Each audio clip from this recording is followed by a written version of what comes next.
कहा गलतफहमी च बेबे महिंदर कौर बारे हुई टिप्पणी जो होया उस लिए खेद है।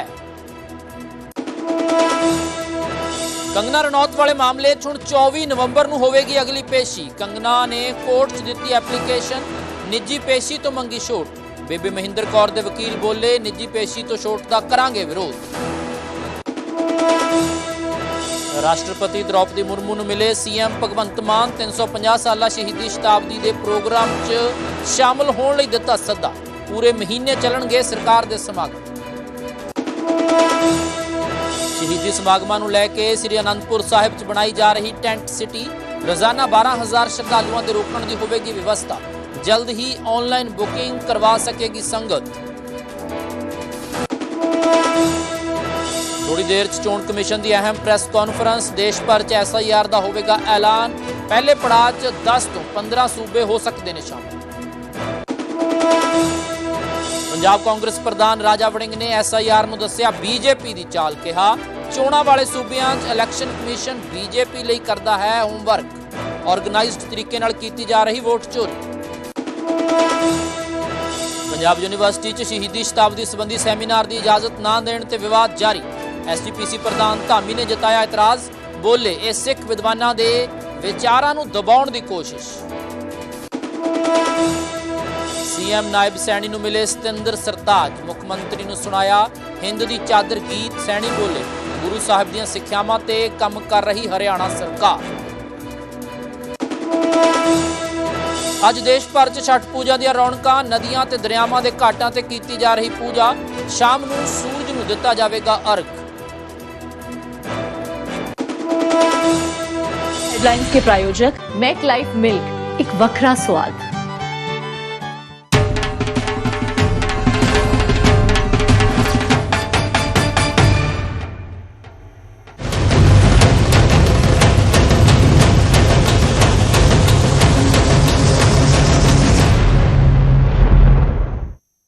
न्यूज़ 18 पंजाब देख रहे हो तुसीं। मैं हां रणबीर सिंह राणा। बुलेटिन सब तो पहला गल होवेगी कंगना रनौत दी, जो अज बठिंडा अदालत दे विच पेश होए ने, जिस तो बाद उन्होंने स्पष्टीकरण भी दिता है कि मैनू बेबे बारे गलत फहमी हुई सी। कंगना रनौत ने कहा कि जो कुछ होया वो गलत फहमी च होया, जो भी होया उस लई मैनू अफसोस है। अदालत दे विच अज पेश होए ने कंगना रनौत अते इस दे लई उन्हां दे वल्लों मुआफ़ी मंग लई गई है। उन्हां कहा है कि मैनू बेबे बारे गलत फहमी हुई सी। कंगना रनौत अज सख्त सुरक्षा प्रबंधां हेठ अदालत दे विच पेश होए। हालांकि इस दौरान कंगना रनौत दे वल्लों मीडिया नाल गलबात भी की गई ते अदालत दे विच भी अपना पक्ष वकील दे राहीं ते खुद भी रखिया गया है। कंगना रनौत दे वल्लों निजी पेशी तो छूट भी मंगी गई है, एप्लीकेशन दी गई है। हालांकि बेबे महिंदर कौर दे वकील ने कहा है कि असीं इसका विरोध करांगे। तो अज सड़की रस्ते कंगना रनौत बठिंडा पहुंचे। सख्त सुरक्षा प्रबंध किए गए सी। पुलिस छाउणी दे विच तब्दील कर दिता गया सी बठिंडा ते बठिंडा अदालत।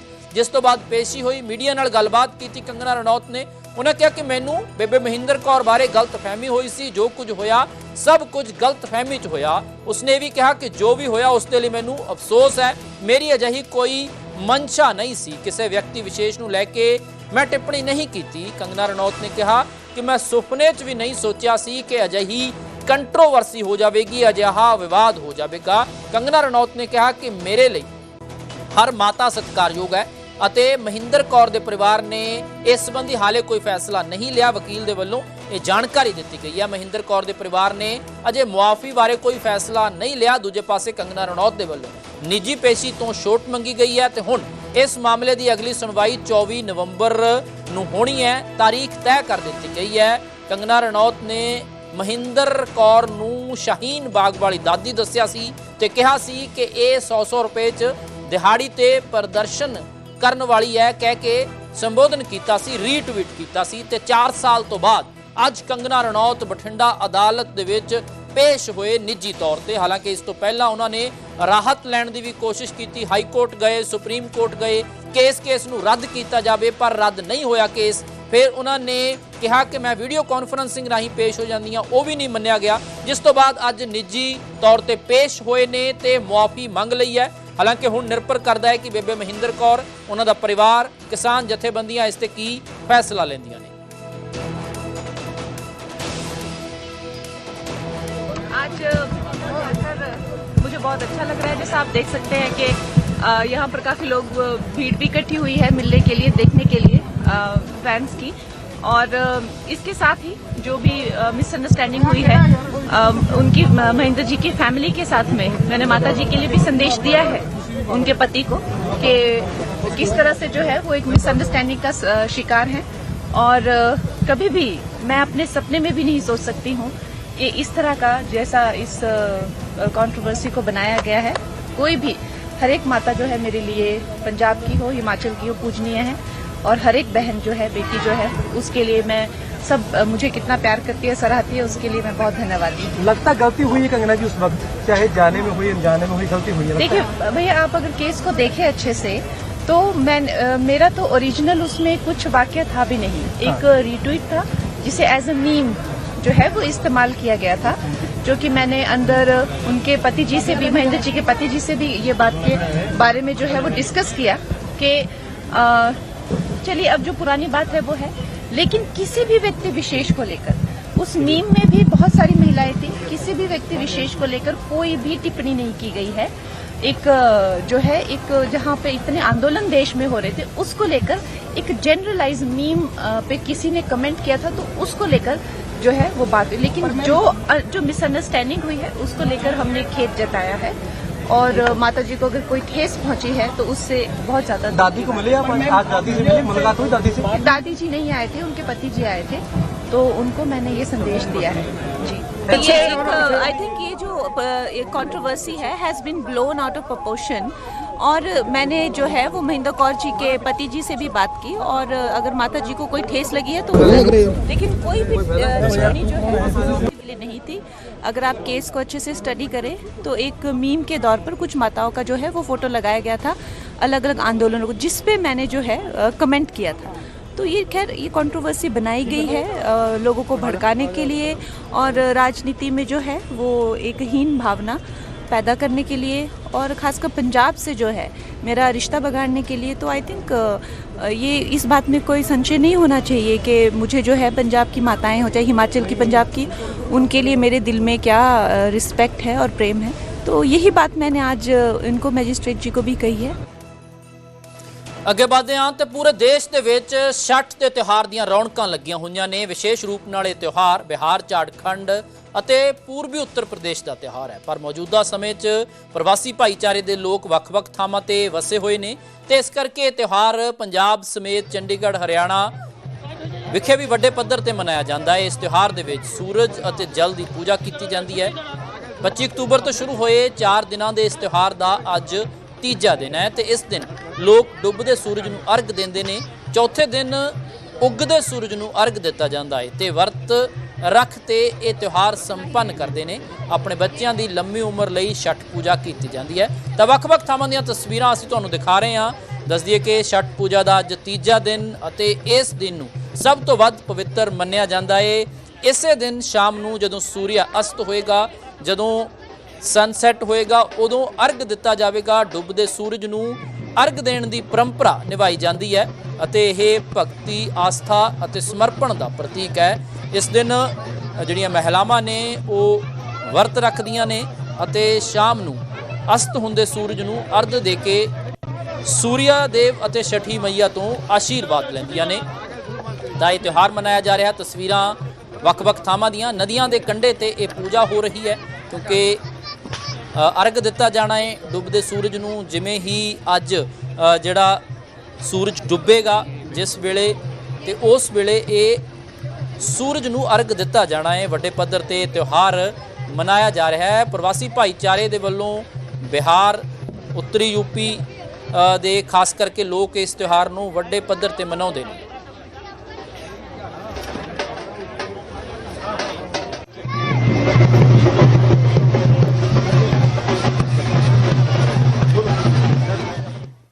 ਤਾਂ ਇਸ ਵੇਲੇ ਮੇਰੇ ਸਹਿਯੋਗੀ ਚੰਡੀਗੜ੍ਹ ਤੋਂ ਮਨੋਜ ਰਾਠੀ ਲਾਈਵ ਜੁੜੇ ਨੇ। ਮਨੋਜ, ਵੱਡੇ ਪੱਧਰ ਤੇ ਇਸ ਤਿਉਹਾਰ ਦੀਆਂ ਰੌਣਕਾਂ ਨੇ। ਛਠ ਪੂਜਾ ਦਾ ਅੱਜ ਤੀਜਾ ਦਿਨ ਬੇहद ਪਵਿੱਤਰ ਇਸ ਦਿਨ ਨੂੰ ਮੰਨਿਆ ਜਾਂਦਾ ਹੈ। ਜਿਵੇਂ ਹੀ ਹੁਣ ਸ਼ਾਮ ਵੇਲਾ ਹੋ ਚੁੱਕਿਆ ਹੈ ਤਾਂ ਤਕਰੀਬਨ ਜਦੋਂ ਸੂਰਜ ਡੁੱਬੇਗਾ ਉਦੋਂ ਅਰਗ ਦਿੱਤਾ ਜਾਵੇਗਾ। ਕੀ ਕੁਝ ਤਿਆਰੀਆਂ ਇਸ ਨੂੰ ਲੈ ਕੇ, ਕੀ ਕੁਝ ਪ੍ਰਬੰਧ ਤੇ ਕਿਸ ਤਰ੍ਹਾਂ ਦੀ ਰੌਣਕ ਇਸ ਵੇਲੇ ਚੰਡੀਗੜ੍ਹ ਦੇ ਵਿੱਚ?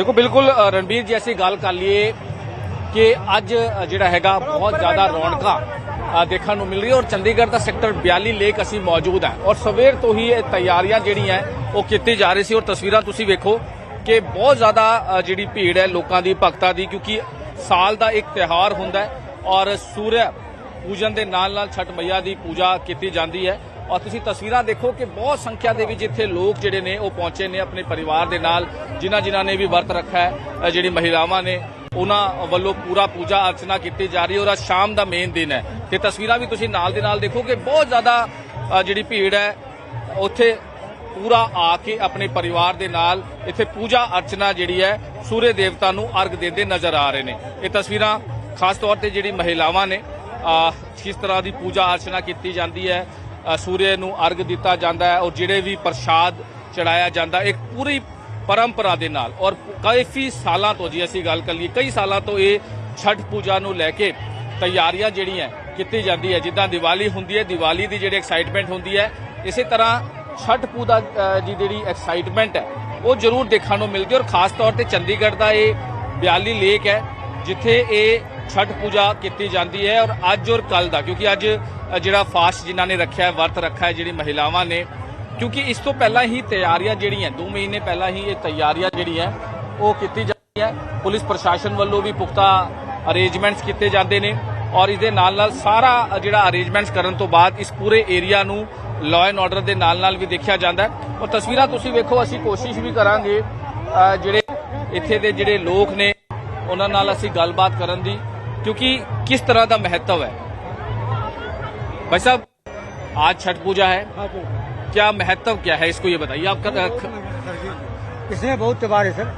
सबसे बड़ा त्योहार हम लोग का सर यही है क्या क्या तैयारियां करते हैं तैयारी सर पहले दिन हम लोग 4 दिन से होता है सर ये हम लोग का पहले दिन जो होता है हम लोग का पहले दिन कद्दू भात खाते हैं नहा खाई होता है उसके बाद कल खरना था सर इसके बाद कलिया रख है सर कल निस्तार है सर इसमें सर बहुत सब्जी बनाना पड़ता है सर इस कारण से सर बाकी बात औरतें लोग को ज्यादा पता है सर मेन है आज का दिन शाम का हाँ जी आज शाम को कल सुबह लास्ट है सर आज शाम और कल सुबह हाँ जी हाँ जी तो जिन्होंने व्रत रखा है वही लोग यहाँ पे पूजा हाँ जी हाँ जी हाँ जी हाँ जी ਤਾਂ ਬਿਲਕੁਲ ਜਿੱਦਾਂ ਜਿਹੜੀ ਪੂਜਾ ਅਰਚਨਾ ਜਿਹੜੀ ਕੀਤੀ ਜਾਂਦੀ ਹੈ ਔਰ ਕਿਸ ਤਰ੍ਹਾਂ ਦੀ ਜਿਹੜੀ ਤਿਆਰੀਆਂ ਇੱਕ ਪੂਰਾ ਕਹਿ ਸਕਦੇ ਕਿ ਐਕਸਾਈਟਮੈਂਟ ਜਿਹੜੀ ਔਰ ਬਹੁਤ ਜ਼ਿਆਦਾ ਰਸ਼ ਹੁੰਦਾ ਤੁਸੀਂ ਦੇਖੋ ਹਾਲਾਂਕਿ ਚੰਡੀਗੜ੍ਹ ਦੇ ਵਿੱਚ ਹੁਣ ਵੱਖ-ਵੱਖ ਸੈਕਟਰਾਂ ਦੇ ਕਲੋਨੀਆਂ ਦੇ ਵਿੱਚ ਵੀ ਇੱਕ ਟੈਂਪਰੇਰੀ ਜਿਹੜਾ ਹੈ ਉਹ ਬਣਾਇਆ ਜਾਂਦਾ ਛਠ ਪੂਜਾ ਵਾਸਤੇ ਲੇਕਿਨ ਇਹ ਚੰਡੀਗੜ੍ਹ ਦੇ ਤਸਵੀਰਾਂ ਤੁਸੀਂ ਦਿਖਾਉਂਦੇ ਰਹੋ ਸਾਡੇ ਨਾਲ ਕੁਰੂਕਸ਼ੇਤਰ ਤੋਂ ਵੀ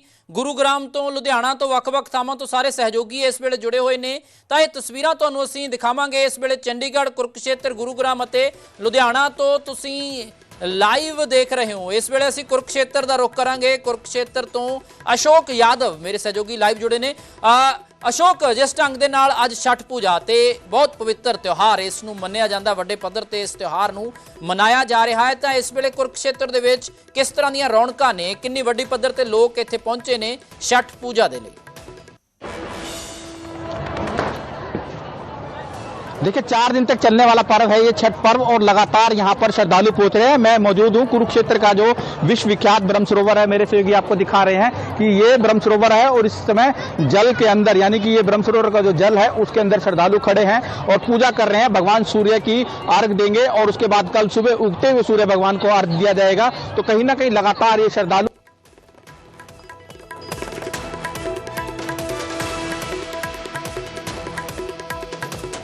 ਤੇ ਹੁਣ ਰੁਖ ਕਰਦੇ ਹਾਂ ਰਜਿੰਦਰ ਅਰੋੜਾ ਮੇਰੇ ਸਹਿਯੋਗੀ ਲੁਧਿਆਣਾ ਤੋਂ ਲਾਈਵ ਜੁੜੇ ਨੇ ਬਹੁਤ ਵੱਡੇ ਪੱਧਰ ਤੇ ਲੁਧਿਆਣਾ ਦੇ ਵਿੱਚ ਵੀ ਛਠ ਪੂਜਾ ਦਾ ਤਿਉਹਾਰ ਮਨਾਇਆ ਜਾਂਦਾ ਹੈ ਦੱਸ ਦਈਏ ਕਿ ਅੱਜ ਤੀਜਾ ਦਿਨ ਹੈ ਇਸ ਦਿਨ ਡੁੱਬਦੇ ਸੂਰਜ ਨੂੰ ਅਰਘ ਦਿੱਤਾ ਜਾਂਦਾ ਹੈ ਜਲ ਦੇਵਤੇ ਦੀ ਪੂਜਾ ਕੀਤੀ ਜਾਂਦੀ ਹੈ ਤੇ ਨਾਲ ਹੀ ਆਪਣੇ ਬੱਚਿਆਂ ਦੀ ਲੰਮੀ ਉਮਰ ਲਈ ਕਾਮਨਾ ਵੀ ਕੀਤੀ ਜਾਂਦੀ ਹੈ ਰਜਿੰਦਰ ਲੁਧਿਆਣਾ ਦੇ ਵਿੱਚ ਕਿਸ ਤਰ੍ਹਾਂ ਦਾ ਇਕੱਠ ਕਿਸ ਤਰ੍ਹਾਂ ਦੀਆਂ ਰੌਣਕਾਂ ਤੇ ਕਿਸ ਥਾਂ ਤੇ ਵੱਡੇ ਪੱਧਰ ਤੇ ਅੱਜ ਇਹ ਛਠ ਪੂਜਾ ਕੀਤੀ ਜਾ ਰਹੀ ਹੈ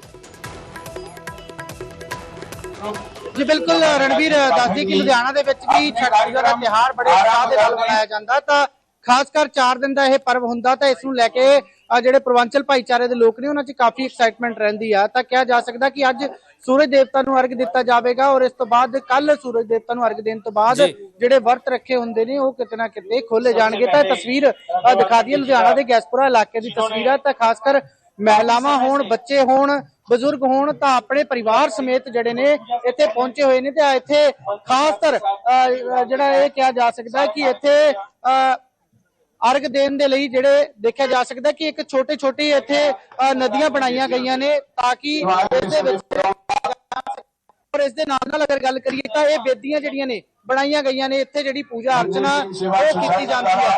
ਤਾਂ ਸਾਡੇ ਨਾਲ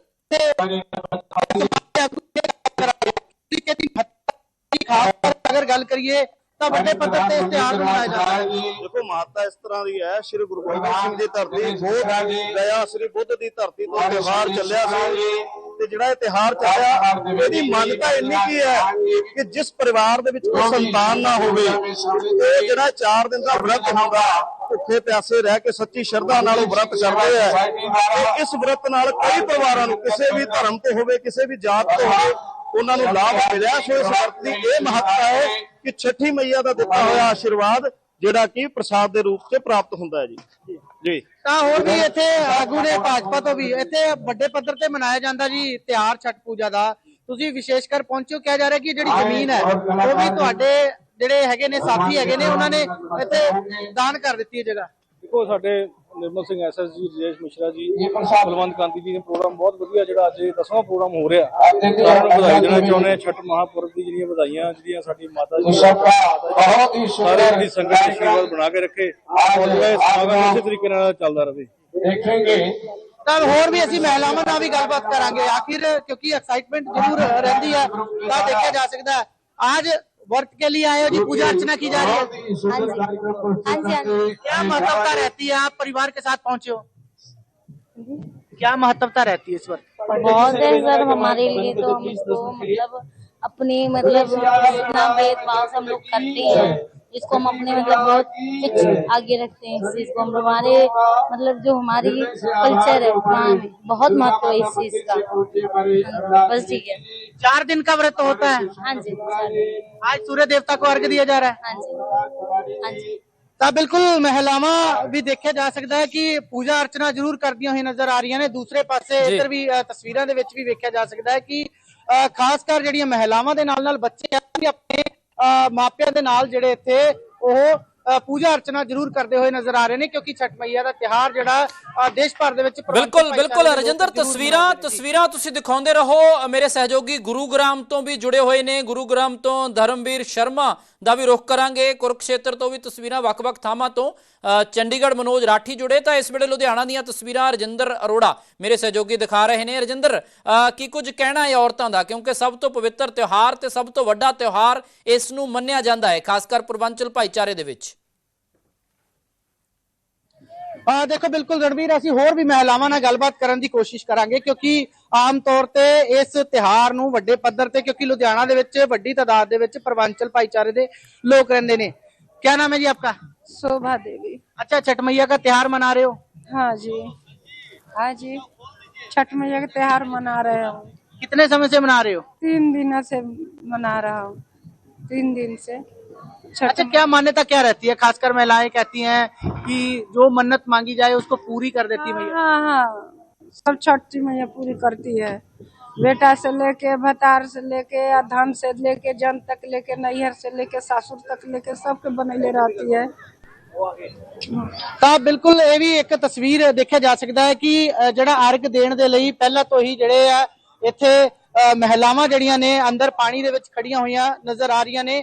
ਤਾਂ ਇਹ ਕਿਹਾ ਜਾ ਸਕਦਾ ਹੁਣ ਇਸ ਜਗ੍ਹਾ ਤੇ ਜਿਹੜਾ ਅਰਗ ਦਿੱਤਾ ਜਾਵੇਗਾ ਤਾਂ ਪ੍ਰਬੰਧਕ ਕਮੇਟੀ ਵੀ ਹੈ, ਕਿੱਦਾਂ ਦੀਆਂ ਤਿਆਰੀਆਂ ਰਹਿੰਦੀਆਂ ਜੀ? ਕਿੰਨਾ ਕਿਹਾ ਜਾ ਸਕਦਾ ਕਿ ਇੱਥੇ ਵੱਡੇ ਪੱਧਰ ਤੇ ਇਕੱਠ ਵੀ ਹੈ ਔਰ ਕਿਹਾ ਜਾ ਸਕਦਾ ਮਹਿਲਾਵਾਂ ਖਾਸ ਕਰ ਉਹਨਾਂ 'ਚ ਕਾਫੀ ਐਕਸਾਈਟਮੈਂਟ ਰਹਿੰਦੀ ਹੈ ਕਿ ਇਸ ਵਰਤ ਨੂੰ ਰੱਖਣ ਦੇ ਲਈ ਇੱਥੇ ਜਿਹੜਾ ਇੰਤਜ਼ਾਮਾਂ ਦੀ ਗੱਲ। बोलिए छठी मैया की ਅੱਜ ਦੀ ਛਠ ਪਰਬ ਦੀ ਲੱਖ ਲੱਖ ਵਧਾਈ ਦਿੰਦਾ ਮੈਂ ਕਿ ਇਹ ਜਿਹੜਾ ਇਲਾਕਾ ਵਾ ਇਸ ਵਿੱਚ ਬਹੁਤ ਵੱਡੀ ਗਿਣਤੀ ਦੇ ਵਿੱਚ ਪੂਰਵਾਂਚਲ ਸਮਾਜ ਵਾ ਜਿਹੜਾ यूपी बिहार ਤੋਂ ਵਿਸ਼ੇਸ਼ ਤੌਰ ਤੇ ਆਇਆ। ਇਹ ਛਠ ਪਰਬ ਜਿਹੜਾ ਬਿਹਾਰ ਤੋਂ ਚੱਲਿਆ ਹੋਇਆ। ਅੱਜ ਤੁਸੀਂ ਵੇਖੋ ਇੱਥੇ ਹਜ਼ਾਰਾਂ ਦੀ ਗਿਣਤੀ ਦੇ ਵਿੱਚ ਜਿਹੜੇ ਲੋਕ ਨੇ, ਜਿਹੜੀਆਂ ਮਹਿਲਾਵਾਂ ਨੇ, ਉਹਨਾਂ ਨੇ ਭਗਵਾਨ ਸੂਰਜ ਦੀ ਜਿਹੜੀ ਆਰਾਧਨਾ ਕਰਨੀ ਆ, ਪ੍ਰਾਰਥਨਾ ਕਰਨੀ ਆ। 2-2 ਘੰਟੇ ਖਲੋ ਕੇ ਪਾਣੀ ਵਿੱਚ ਨਾ ਸ਼ੁਰੂ ਕਰਨਾ। ਹੁਣੇ ਤੁਹਾਡੇ ਸਾਹਮਣੇ ਅਜੇ ਤਾਂ ਸ਼ੁਰੂਆਤ ਆ, ਥੋੜੇ ਸਮੇਂ ਦੇ ਵਿੱਚ ਵੀ ਤੁਹਾਨੂੰ ਪਤਾ ਲੱਗੂ ਕਿ ਕਿੰਨਾ ਵੱਡਾ ਇਕੱਠਾ ਲੋਕ ਜਿਹੜੇ ਇੱਥੋਂ ਦੇ ਕਿੰਨੇ ਇਸ ਪਰਬ ਨੂੰ ਮਨਾਉਂਦੇ। ਤੇ ਮੈਂ ਤੇ ਇਹੀ ਅਪੀਲ ਕਰਦਾ ਤੁਹਾਡੇ ਚੈਨਲ ਦੇ ਮਾਧਿਅਮ ਰਾਹੀਂ ਸਮੁੱਚੇ ਜਿਹੜੇ ਜਗਤ ਨੂੰ ਇਹ ਅਪੀਲ ਕਰਦਾ ਕਿ ਇਹ ਜਿਹੜਾ ਤਿਉਹਾਰ ਆ ਇਹ ਸਾਨੂੰ ਸਾਰਿਆਂ ਨੂੰ ਰਲ ਮਿਲ ਕੇ ਮਨਾਉਣਾ ਚਾਹੀਦਾ। ਧਾਰਮਿਕ ਪ੍ਰੋਗਰਾਮ ਕੋਈ ਵੀ ਹੋਵੇ ਸਾਨੂੰ ਸਾਰਿਆਂ ਨੂੰ ਮਿਲ ਕੇ ਮਨਾਉਣਾ ਚਾਹੀਦਾ। ਤਾਂ ਬਿਲਕੁਲ ਸਿੱਖ ਭਾਈਚਾਰੇ ਦੇ ਲੋਕ ਵੀ ਇਸ ਤਿਉਹਾਰ ਨੂੰ ਮਨਾਉਣ ਦੇ ਲਈ, ਖਾਸ ਕਰ ਉਹਨਾਂ ਦਾ ਸਹਿਯੋਗ ਕਰਨ ਦੇ ਲਈ ਇੱਥੇ ਪਹੁੰਚੇ ਨੇ। ਤਾਂ ਕਿਹਾ ਇਹ ਵੀ ਜਾ ਰਿਹਾ ਹੈ ਕਿ ਜਿਸ ਤਰੀਕੇ ਨਾਲ ਇਸ ਤਿਉਹਾਰ ਨੂੰ ਮਨਾਇਆ ਜਾ ਰਿਹਾ ਹੈ, ਕਿਉਂਕਿ ਖਾਸ ਕਰ ਜਿਹੜੇ ਪੂਰਵਾਂਚਲ ਭਾਈਚਾਰੇ ਦੇ ਲੋਕ ਨੇ ਉਹ ਇਸ ਤਿਉਹਾਰ ਨੂੰ ਉਤਸ਼ਾਹ ਦੇ ਨਾਲ ਮਨਾਉਂਦੇ ਨੇ। ਤਾਂ ਅਸੀਂ ਭਾਈਚਾਰੇ ਦੇ ਹੋਰ ਲੋਕਾਂ ਦੇ ਨਾਲ ਵੀ ਗੱਲਬਾत करेंगे। क्या नाम है जी आपका? इस त्योहार को मनाने के लिए आए बड़ी तादाद में यहाँ पर आपके भाईचारे के लोग हैं, क्या मान्यता रहती है? खासकर कहते हैं कि परिवार की सुख समृद्धि के लिए ये परिवार के सुख समृद्धि के लिए हम लोग का ये परंपरा है। ये तो कई लोग अपने गांव में भी बनाते हैं, यहाँ पर भी मनाया जा रहा है? नहीं, जो गांव में मनाएगा यहाँ नहीं मनाता, जो यहाँ पे है वही। ठीक है रजिंदर, ਤਸਵੀਰਾਂ ਤੁਸੀਂ ਦਿਖਾਉਂਦੇ ਰਹੋ। ਰਜਿੰਦਰ ਅਰੋੜਾ ਲੁਧਿਆਣਾ ਤੋਂ ਮੇਰੇ ਸਹਿਯੋਗੀ ਜੁੜੇ ਹੋਏ ਨੇ। ਲਗਾਤਾਰ ਤਸਵੀਰਾਂ ਤੁਹਾਨੂੰ ਅਸੀਂ ਵੱਖ-ਵੱਖ ਸ਼ਹਿਰਾਂ ਤੋਂ ਦਿਖਾ ਰਹੇ ਹਾਂ। ਦਿੱਲੀ ਤੋਂ ਵੀ ਇਹ ਤਸਵੀਰਾਂ ਨੇ ਤੇ ਹੁਣ ਦੁਬਾਰਾ ਤੋਂ ਚੰਡੀਗੜ੍ਹ ਦਾ ਰੁਖ ਕਰਦੇ ਹਾਂ। ਸਿਟੀ ਬਿਊਟੀਫੁਲ ਚੰਡੀਗੜ੍ਹ, ਜਿੱਥੇ ਛਠ ਪੂਜਾ ਦਾ ਤਿਉਹਾਰ ਮਨਾਇਆ ਜਾ ਰਿਹਾ ਹੈ। ਜਿਵੇਂ ਅੱਜ ਤੀਜਾ ਦਿਨ ਹੈ ਤੇ ਸੂਰਜ ਅਤੇ ਜਲ ਦੀ ਪੂਜਾ ਕੀਤੀ ਜਾ ਰਹੀ ਹੈ। ਅਰਗ ਦਿੱਤਾ ਜਾਣਾ ਹੈ। ਕਰੀਬ 5:40 ਦਾ ਸਮਾਂ ਹੈ ਸੂਰਿਆ ਅਸਤ ਦਾ। मनोज, की उन्ना समा फिर इंतजार करना होएगा ਜਾਂ फिर अर्घ देना शुरू कर दिता है? की इस संबंधी जानकारी ते किन्ने बजे सनसैट का समा?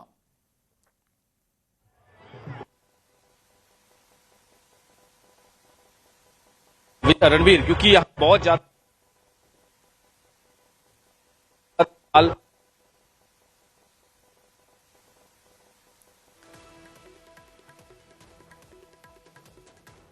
पहुंच के सारे पूजा अर्चना नजर आ रहे हैं। तस्वीर लगातार तुम देख रहे हो। ਅਸੀਂ कोशिश कर रहे हैं ਵੱਖ-ਵੱਖ एंगल तो ਤੁਹਾਨੂੰ तस्वीर दिखाने की कि किस तरह आज का जो त्यौहार है वो बहुत ज्यादा ही अपने आप च एक कह सकते हैं कि एक बहुत ही ज्यादा आप हर साल मनाते हैं। किस तरह से आज का पर्व मनाया जाता है देख रहे हैं कि काफी महिलाएं जो है पूजा शुरू हो चुकी है। अच्छा, तो किस तरह से पूजा अर्चना करेंगे? कितने बजे तक चलेगा? 7 बजे तक शुरू होती है। अच्छा, सुबह 4 बजे होती है। सुबह 4 बजे होती है, ठीक है। तो सारे अब मतलब कि पूरा ये शाम तक जो है सूर्य जब अस्त होगा उसके बाद से पूजा जो है अर्चना शुरू। तो बिल्कुल रणवीर, किस तरह का देखो पूजा जी अर्चना शुरू हो चुकी है और ये तुम तस्वीर लगातार देख रहे हो कि किस तरह लोगों का जो हजूम है वो जरूर देखने को मिल रहा है। और ਅੱਜ ਦਾ ਦਿਨ ਬਹੁਤ ਹੀ ਖਾਸ ਹੈ। ਅੱਜ ਦਾ ਦਿਨ ਬਹੁਤ ਹੀ ਖਾਸ ਹੈ ਔਰ ਚੰਡੀਗੜ੍ਹ ਦੇ ਸੈਕਟਰ 42 ਲੇਕ ਜਿੱਥੇ ਅਸੀਂ ਮੌਜੂਦ ਹੈ ਉੱਥੇ ਬਹੁਤ ਜ਼ਿਆਦਾ ਨਜ਼ਾਰਾ ਜਿਹੜਾ ਤੁਸੀਂ ਦੇਖ ਰਹੇ ਹੋ ਕਿ ਭਗਤ ਜਿਹੜੇ ਨੇ ਜਿਨ੍ਹਾਂ ਨੇ ਫਾਸਟ ਰੱਖਿਆ ਉਹ ਕਿਸ ਤਰ੍ਹਾਂ ਆ ਕੇ ਆਪਣੇ ਪਰਿਵਾਰਿਕ ਮੈਂਬਰਾਂ ਦੇ ਨਾਲ ਆਪਣੇ ਸਾਰੇ ਰਿਸ਼ਤੇਦਾਰਾਂ ਦੇ ਨਾਲ ਆ ਕੇ ਇੱਥੇ ਪੂਜਾ ਅਰਚਨਾ ਜਿਹੜਾ ਹੈ ਉਹ ਸ਼ੁਰੂ ਕਰ ਦਿੱਤੀ ਹੈ। ਤੇ ਸੂਰਜ ਅਸਤ ਦੇ ਸਮੇਂ ਜਿਹੜਾ ਭਗਤੀ ਦਾ ਜਿਹੜਾ ਹੁੰਦਾ ਹੈ ਕਿ ਸੂਰਜ ਅਸਤ ਦੇ ਸਮਾਂ ਕਿਸ ਤਰ੍ਹਾਂ ਇਹ ਪੂਜਾ ਅਰਚਨਾ ਕੀਤੀ ਜਾਂਦੀ ਹੈ, ਕਿਸ ਤਰ੍ਹਾਂ ਇਹ ਪੂਰਾ ਜਿਹੜਾ अर्चना करने तो बाद कल सवेरे यानी कि आज शाम का ते कल सवेर का जिहड़ा समा है वो पूजा का। ਤਾਂ ਵੱਖ-ਵੱਖ ਥਾਵਾਂ ਦੀਆਂ ਤਸਵੀਰਾਂ ਤੁਹਾਨੂੰ ਦਿਖਾਈਆਂ ਕਿ ਕਿਵੇਂ ਛਠ ਪੂਜਾ ਦਾ ਤਿਉਹਾਰ ਮਨਾਇਆ ਜਾ ਰਿਹਾ। ਸਿੱਧਾ ਚੱਲਦੇ ਹਾਂ, ਇਲੈਕਸ਼ਨ ਕਮਿਸ਼ਨ ਦੇ ਵੱਲੋਂ ਪ੍ਰੈਸ ਕਾਨਫਰੰਸ ਕੀਤੀ ਜਾ ਰਹੀ ਹੈ SIR ਨੂੰ ਲੈ ਕੇ। ਅੱਜ ਵੱਖ-ਵੱਖ ਸੂਬਿਆਂ ਦੇ ਵਿੱਚ SIR ਦਾ ਐਲਾਨ ਕੀਤਾ ਜਾਣਾ ਹੈ। ਚੋਣ ਕਮਿਸ਼ਨ ਦੀ ਇਹ ਬੇहद ਅਹਿਮ ਪ੍ਰੈਸ ਕਾਨਫਰੰਸ, ਹਾਲਾਂਕਿ ਕਾਂਗਰਸ ਦੇ ਵੱਲੋਂ ਲਗਾਤਾਰ ਇਸ ਤੇ ਸਵਾਲ ਚੁੱਕੇ ਜਾ ਰਹੇ ਨੇ, ਪਰ ਦੂਜੇ ਪਾਸੇ ਪ੍ਰੈਸ ਕਾਨਫਰੰਸ ਹੋ ਰਹੀ ਹੈ। ਸਿੱਧਾ की कुछ कह रहे हैं ज्ञानेश कुमार तो सुनाओ। सीनियर ऑफिसर्स, मीडिया के हमारे साथी और आपके माध्यम से जुड़े हुए इस देश के सभी मतदाता, आप सबको नमस्कार। आज हम सब स्पेशल इंटेंसिव रिवीजन के दूसरे चरण के रोल आउट के संबंध में आयोजित इस प्रेस कॉन्फ्रेंस में उपस्थित हैं। मैं आप सभी का हार्दिक स्वागत करता हूं। सबसे पहले मैं लोक आस्था और सूर्य उपासना के महापर्व छठ पूजा के इस पावन अवसर पर बिहार के सभी मतदाताओं को हार्दिक शुभकामनाएं देता हूं। आज अस्ताचलगामी भगवान भास्कर को अर्घ्य देने के शुभ दिन पर मैं बिहार के 7.5 करोड़ मतदाताओं को विशेष रूप से नमन करता हूं, जिन्होंने निर्वाचन आयोग पर अटूट विश्वास जताया है और एसआईआर में पूर्ण भागीदारी निभाई और अब इस चुनाव में मतदान करने के लिए उत्साहित है। बिहार में एसआईआर के सफल संचालन के बाद आयोग ने देश के सभी 36 मुख्य निर्वाचन अधिकारियों के साथ 2 महत्वपूर्ण सम्मेलन आयोजित किए। इन बैठकों में एसआईआर से संबंधित अनुभवों, तकनीकी प्रगति और भविष्य की दिशा निर्देशों पर भी व्यापक चर्चा की गई। पिछले एसआईआर की मतदाता सूची से मैनुअल भी और तकनीकी तरीके से भी दोनों स्तरों पर मिलान का कार्य लगभग पूरा कर लिया गया है और इसके तैयारी के आधार पर अब चयनित राज्यों में एसआईआर का दूसरा चरण प्रारंभ किया जाएगा। याद रहे, एसआईआर का प्रमुख उद्देश्य है हर योग्य मतदाता को सूची में शामिल करना और अयोग्य को मतदाता सूची से हटाना। आइए अब पीपीटी के माध्यम से आपको विस्तार में एसआईआर के इस फेज 2 के बारे में बताते हैं। जैसा कि आप सबको पता है, एसआईआर का फेज 1 समाप्त हुआ और इस चरण की सबसे बड़ी खूबी यह रही कि बिहार के 7.5 करोड़ मतदाताओं ने बढ़ चढ़कर पार्टिसिपेट किया। 90,000 बीएलओस, सभी 12 राजनीतिक दलों के 1.6 लाख बूथ लेवल एजेंट्स, सब ने मिलकर मतदाता सूची को शुद्ध बनाने का कार्य किया और नतीजा आपके सामने है।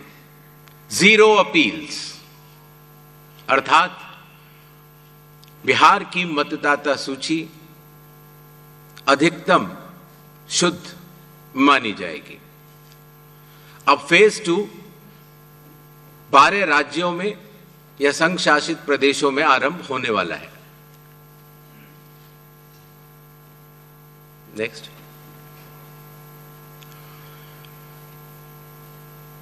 किसी भी मतदाता के लिए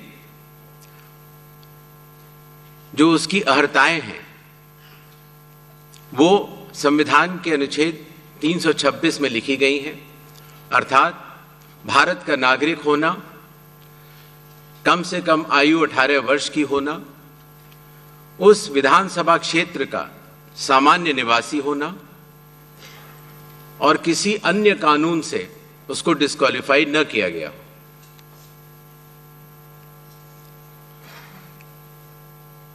एसआईआर की आवश्यकता के बारे में काफी चर्चा हो चुकी है, लेकिन फिर भी चुनाव आयोग एक बार आपको बताना चाहेगा कि चुनावी कानून के तहत हर चुनाव से पहले इलेक्टोरल रोल का रिवीजन आवश्यक है और या जब भी चुनाव आयोग आवश्यकता अनुसार निर्धारित करे। विगत कुछ दशकों से लगभग हर राजनीतिक पार्टी ने मतदाता सूची के शुद्ध न होने के ऊपर चुनाव आयोग को लगातार शिकायतें दी हैं।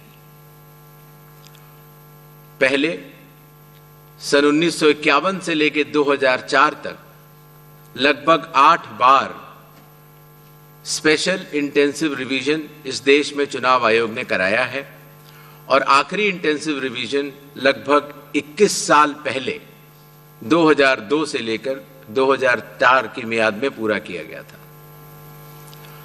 इस लंबे दौर में, 2 दशकों से भी अधिक लंबे दौर में, मतदाता सूची में कई परिवर्तन आवश्यक हो जाते हैं, जैसे कि भारत की विकास गाथा के साथ साथ लोगों का माइग्रेशन के साथ साथ कई बार उनका वोट पुरानी जगह भी बना रह जाता है और नई जगह भी बन जाता है, अर्थात एक से जगह ज्यादा रजिस्टर होने वाले वोटर्स।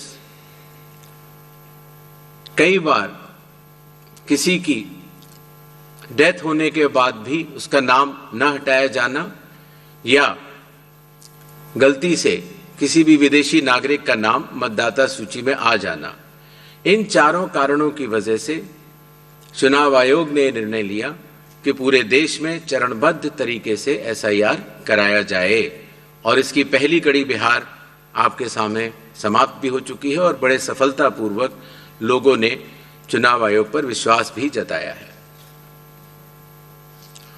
एसआईआर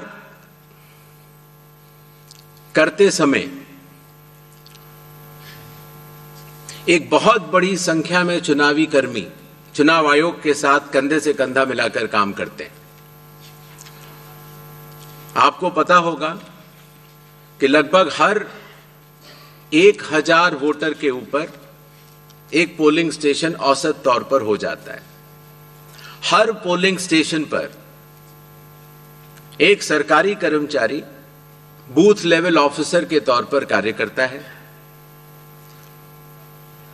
एक विधानसभा क्षेत्र में 300 या 400 के बीच में लगभग पोलिंग स्टेशंस होते हैं और हर विधानसभा क्षेत्र में एक इलेक्टोरल रजिस्ट्रेशन ऑफिसर होते हैं। वो भी सरकारी कर्मचारी होते हैं और एसडीएम के स्तर के होते हैं और उनके अंडर में ये सारे बीएलओज कार्य करते हैं। इलेक्टोरल रजिस्ट्रेशन ऑफिसर को सहायता करने के लिए assistant electoral officer registration officers भी होते हैं, जो कि लगभग हर तहसील में एक या उससे अधिक होते हैं।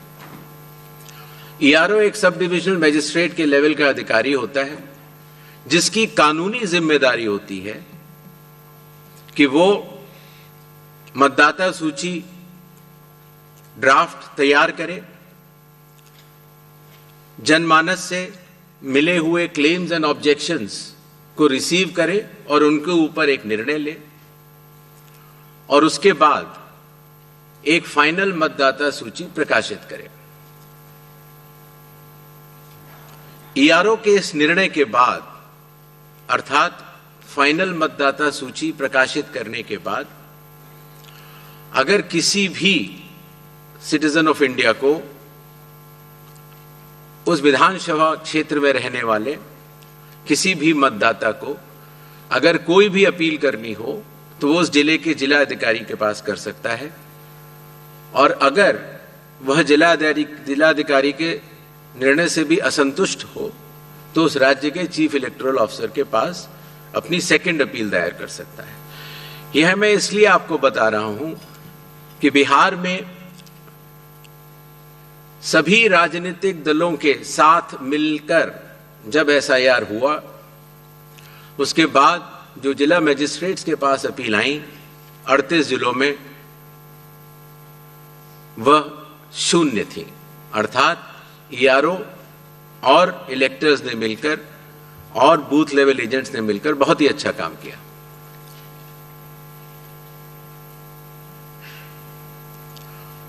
एसआईआर के समय ईआरओज और एईआरओज मिलकर सबसे पहला जो काम करेंगे वो इन्यूमरेशन फॉर्म्स को प्रिंट करेंगे। जिन राज्यों में एसआईआर हो रहा है या अभी होने वाला है उनकी मतदाता सूची आज रात को 12 बजे फ्रीज कर दी जाएगी और उन हर मतदाता को जिसका नाम उस सूची में है उसको एक यूनिक इन्यूमरेशन फॉर्म प्रिंट करके बीएलओ उसके घर देने जाएंगे। इन्यूमरेशन फॉर्म में वो आवश्यक डिटेल्स होंगे जो कि आज की मतदाता सूची में हैं। जब बीएलओ फॉर्म्स डिस्ट्रीब्यूट करना शुरू करेंगे एग्जिस्टिंग इलेक्टर्स को, उसके बाद इन्यूमरेशन फॉर्म में जिसका भी नाम है वो उसको लिंक करने का प्रयास करेंगे कि क्या उन्हीं का नाम 2003 की सूची में था। अगर था तो उनको कोई भी कागज और नहीं देने होंगे। इसी तरीके से अगर उनका नाम स्वयं नहीं था और उनके पिताजी या माताजी का नाम था तो भी उनको कोई और कागज नहीं देने होंगे।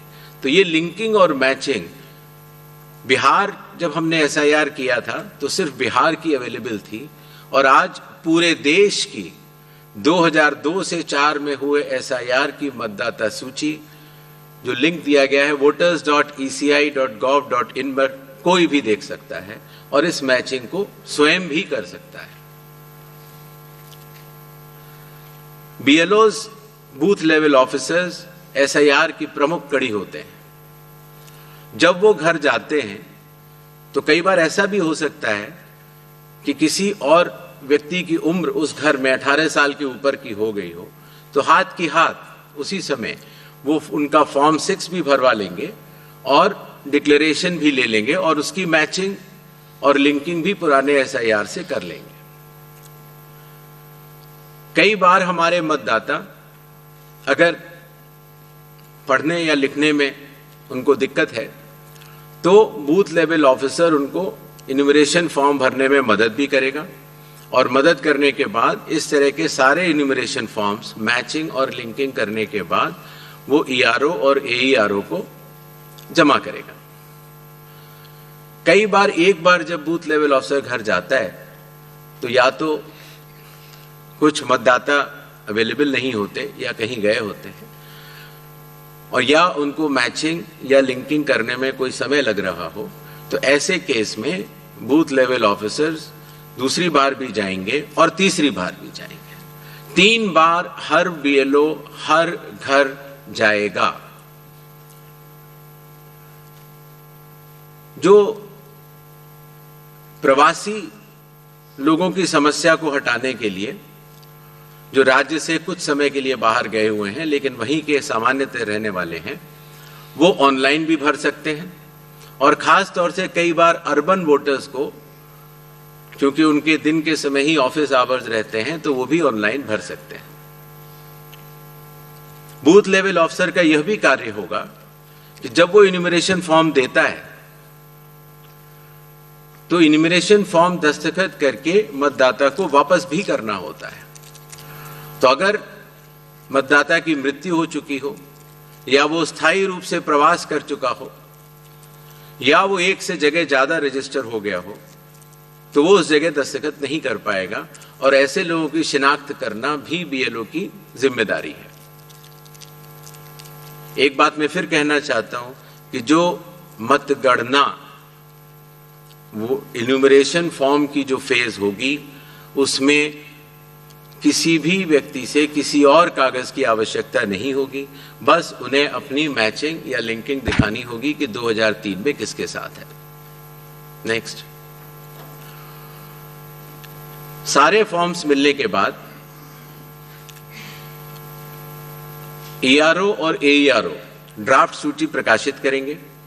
ड्राफ्ट सूची में उन्हीं मतदाताओं का नाम होगा जिनके इन्यूमरेशन फॉर्म्स वापस मिल गए हैं।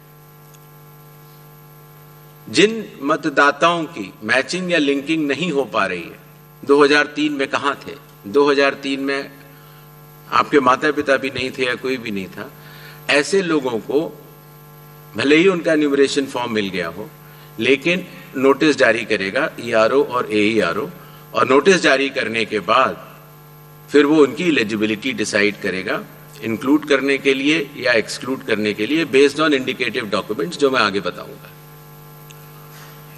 EROs और AERO की यह जिम्मेदारी होगी कि कोई भी योग्य मतदाता छूटे ना और कोई भी अयोग्य मतदाता सूची में अंदर ना आ पाए। ERO के फैसले के खिलाफ कानूनी तौर पर जिला मजिस्ट्रेट के पास एक अपील होती है जो मैंने आपको बताया, और जिला मजिस्ट्रेट के फैसले के खिलाफ चीफ इलेक्टोरल ऑफिसर के पास भी सेकंड अपील होती है। जो प्री इन्यूमरेशन फेज है जो आज रात को 12 बजे से शुरू होगा, उसमें कंप्यूटर मैचिंग और लिंकिंग पिछले SIR से ECI नेट के जरिए की जा रही है, उसको आगे बढ़ाया जाएगा। मैनुअल मैचिंग और लिंकिंग काफी हद तक बूथ लेवल ऑफिसर्स ने इन राज्यों में कर ली है और ट्रेनिंग जो BLOs की है, EROs की है और DOs की है, हालांकि काफ़ी ट्रेनिंग हम लोग यहाँ ट्रिपल IDM में कर चुके हैं, बट एक BLO, ERO, DO की ट्रेनिंग कल से शुरू होगी। सभी राजनीतिक दलों से 6 नेशनल पार्टीज जो कि हर राज्य में मौजूद हैं और हर राज्य की जो स्टेट पॉलिटिकल पार्टीज हैं, उन सभी से निवेदन है कि वो अपने बूथ लेवल एजेंट्स अगर उन्होंने नामित नहीं किए हैं किसी भी बूथ पर तो जरूर कर लें। साथ ही साथ सभी चीफ इलेक्टोरल ऑफिसर्स को, डिस्ट्रिक्ट इलेक्शन ऑफिसर्स को और EROs को यह निर्देश भी होंगे कि कल से शुरू होकर परसों तक वो सभी पॉलिटिकल पार्टीज को के साथ मीटिंग करेंगे और पूरी SIR की प्रक्रिया को उनके समक्ष डिटेल में बतलाएंगे।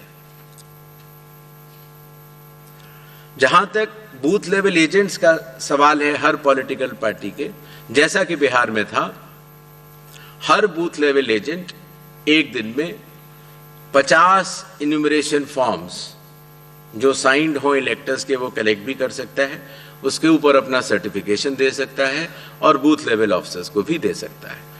इससे जो चुनावी कर्मी हैं और जो राजनीतिक दलों के नुमाइंदे हैं, दोनों मिलकर साथ काम कर सकते हैं। इन्यूमरेशन फेज में इन्यूमरेशन फॉर्म की प्रिंटिंग, डिस्ट्रीब्यूशन, मैचिंग और लिंकिंग विद 2002, 3 या 4 इलेक्टोरल रोल्स और इन्यूमरेशन फॉर्म्स को वापस कलेक्ट करने का कार्य होगा। और साथ ही साथ जैसा आप सबको पता है, मतदाताओं की सुविधा के लिए चुनाव आयोग ने निर्णय लिया है कि किसी भी मतदान केंद्र में 1200 से अधिक मतदाता नहीं होने चाहिए, जिससे कि भीड़ न लगे। उसके हिसाब से रैशनलाइजेशन ऑफ पोलिंग स्टेशंस भी होगा। सारे इन्यूमरेशन फॉर्म्स जो वापस आने थे, उनके आने के बाद इलेक्टोरल रोल्स की ड्राफ्ट पब्लिश की जाएगी। ये सारी स्टेप्स वही हैं जो बिहार में हुई हैं।